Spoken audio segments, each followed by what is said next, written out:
Ngayon, itatry din natin yan. Una na natin itatry itong orange. Paano to mapipil? Hindi naman na ipipil to. 0 out of 10. Hindi naman ipipil na, hindi na kailangan eh. Ayan o, napipil o. Eh, ba't ganun ang pangat ng shape? Ito. Ito yung loob.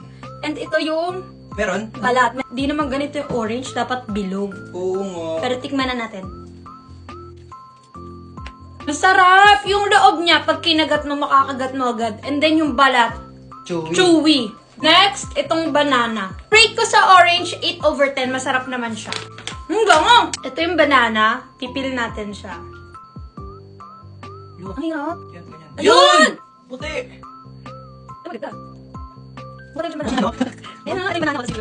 Wow!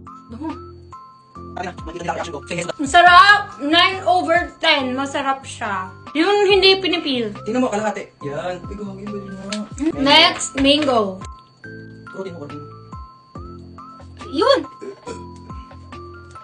Uy, may buto. Wow! May buto. Wow! Ito yung balat niya. Ito siya. Ito yung May loob. buto.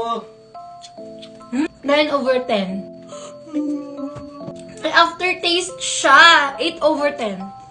Pinakagusto ko yung banana. Masarap. 11 over 10 sa banana. Alam mo, ang galing yung amoy niya. Masarap!